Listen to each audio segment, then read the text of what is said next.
Donc je suis avec le maire de Triel, M.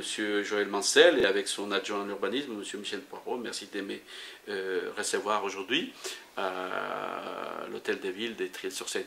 Pour évoquer l'actualité brûlante de l'immobilier, de la construction à Triel, première question que j'ai envie de vous poser, M. Mancel, M. le maire, vous dites que toutes ces opérations-là étaient dans votre programme, dans votre idée, vision de la ville.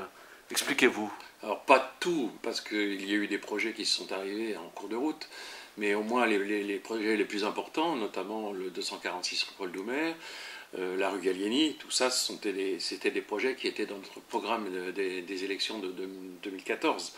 Donc effectivement, ce n'est pas une découverte, ça ne devrait pas être une découverte pour les Triellois, encore moins pour les associations qui s'y intéressent. Donc aujourd'hui, c'est l'avancée normale depuis que nous avons travaillé avec la révision du PLU, avec la modification du PLU, de façon à pouvoir mener à bien ces projets. Donc, monsieur le maire, on est où du nombre de logements sociaux ici à Triel, après toutes ces constructions? On en est encore loin du compte. Hein.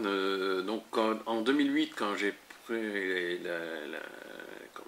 les rênes de la mairie, nous étions à 8,1. Aujourd'hui, on est à peine à 10 en l'espace de 10 ans. Donc on voit bien les difficultés que l'on rencontre, même si on respecte les obligations de la loi SRU. Hein. On sait maintenant que tous les logements que nous avons construits rentrent dans cette obligation, mais néanmoins on voit bien qu'on court toujours derrière, hein, même si on a la chance d'être calculé sur 20% et non pas 25%, comme le demandait la loi Allure. Donc voilà, aujourd'hui 9, presque 10 à peine. Hein, on fait partie aussi des communes qui sont en infraction, et notamment il y en a 233 dans le territoire français et 77 sur l'île de France. Donc il y a on a encore beaucoup de travail à faire, effectivement. D'accord. Je tourne vers l'adjoint à l'urbanisme pour conclure. Donc, quelles sont les prochaines échéances pour sortir de cette période de carence, de cette situation assez inconfortable?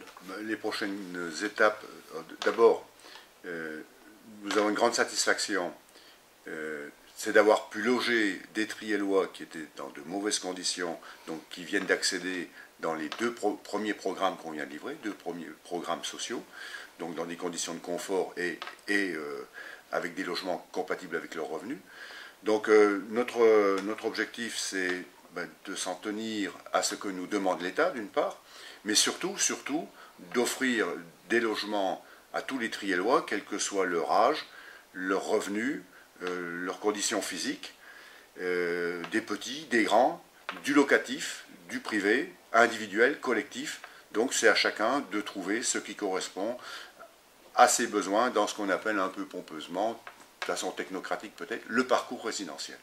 Une question que j'ai aussi pour Michel Poirot, les associations qui contestent la construction peut-être galopante demandent plus d'écoute, plus des concertations. Comment allez-vous répondre, comment vous avez répondu déjà à la réunion qui a eu lieu récemment à cette demande?